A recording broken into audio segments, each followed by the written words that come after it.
June 22. సమస్తమును పరీక్షించి మేలైన దానిని చేపట్టుడి.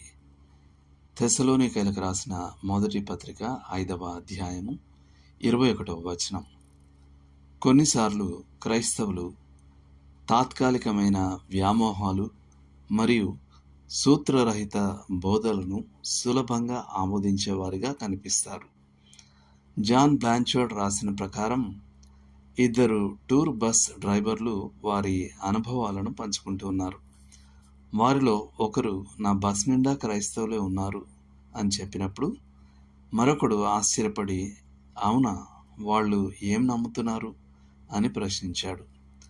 మొదటివాడు నవ్వుతూ, నేను చెప్పేది ఏదైనా వాళ్ళు నమ్మేస్తారు అని చెప్పాడు. ఓ నిమిషాన అది ఆహారానికి సంబంధించిన ఓ తాత్కాలిక వ్యామోహం కావచ్చు. కొన్ని ఆహారాలను విషపూరితమని ఖండిస్తారు, మరికొన్ని ఆహారాలను అద్భుతమైన గుణాలతో నిండి ఉన్నట్లుగా ప్రశంసిస్తారు. లేదంటే అది మందుల గురించిన ఓ కొత్త వ్యామోహం అయి ఉండవచ్చు. ఏదో ఓ అపరిచితమైన మూలికను లేదా సారాన్ని అద్భుతమైన ఫలితాలు ఇస్తుందని ప్రచారం చేస్తారు. ఆర్థిక సహాయార్థపు అభ్యర్థనల విషయంలో కూడా క్రైస్తవులు సులభంగా మోసపోతారు. కనీసం ఈ దేశంలో అనాథలు లేదా కమ్యూనిజం వ్యతిరేక ప్రచారాల పేరుతో వచ్చే ప్రకటనలకు వారు విచారించకుండానే స్పందించడాన్ని చూడవచ్చు.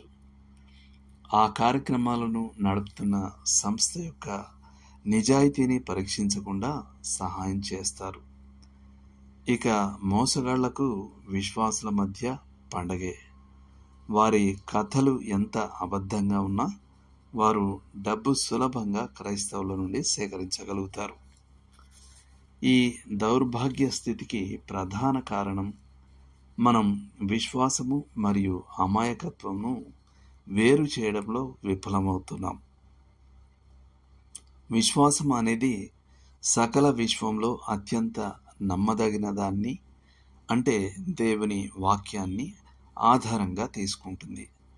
కానీ అమాయకత్వము అనేది చాలాసార్లు స్పష్టమైన ఆధారాలు దాన్ని ఖండించినా కూడా ఎటువంటి ఆధారం లేకుండానే విషయాన్ని నమ్మడం.